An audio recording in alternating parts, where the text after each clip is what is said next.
देश का आम बजट 1 फरवरी को पेश होने जा रहा है। वित्त मंत्री निर्मला सीतारमण इसे पेश करेंगी। बजट के साथ कई अहम बदलाव भी होने जा रहे हैं। इसका सीधा असर आपकी जेब पर पड़ सकता है। खास तौर पर वित्तीय मामलों से जुड़े ये बदलाव आम आदमी के खर्चों में बदलाव लाएंगे। आइए जानते हैं बदलावों के बारे में जो कि 1 फरवरी से लागू होंगे।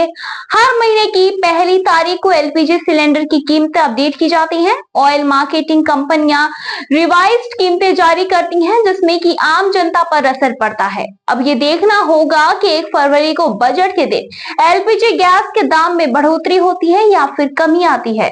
जनवरी में कुछ बदलावों के बाद ही 19 किलोग्राम वाले कमर्शियल सिलेंडर की कीमत में कटौती हो गई थी। National payment corporation of India यानी कि एनपीसीआई ने यूपीआई के तहत होने वाले कुछ लेन देन में बदलाव करने का फैसला लिया है। 1 फरवरी 2025 के तहत लागू होने वाले इन नए नियमों के तहत ही विशेष प्रकार के कैरेक्टर वाले यूपीआई ट्रांजैक्शन आईडी स्वीकार नहीं किए जाएंगे। अब केवल अल्फा न्यूमेरिक अक्षर और अंक यानी कि ट्रांजैक्शन आईडी ही मान्य होंगे। अगर किसी ट्रांजैक्शन में अन्य प्रकार की आईडी होगी तो वो फेल हो जाएगी। देश के प्रमुख कार निर्माता कंपनी मारुति सुजुकी ने बढ़ती लागत के साथ ही मद्देनजर 1 फरवरी से अपने अलग अलग मॉडलों की कीमत में 32,500 रुपए तक की बढ़ोतरी का ऐलान किया है।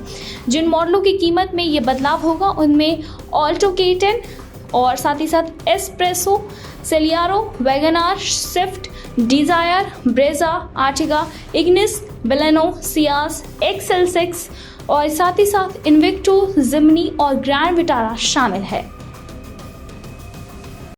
कोटक महिंद्रा बैंक ने अपनी कुछ सेवाओं और शुल्कों में बदलाव की घोषणा की है। ये 1 फरवरी 2025 से लागू होंगे, जिनमें प्रमुख बदलाव एटीएम ट्रांजैक्शन की फ्री लिमिट में कटौती और अन्य बैंकिंग सेवाओं के शुल्क में बढ़ोतरी हो सकती है। इन बदलावों का असर बैंक ग्राहकों पर होगा और उन्हें भी इन नई शुल्क संरचनाओं के साथ अपनी बैंकिंग सेवा इस्तेमाल करनी होगी।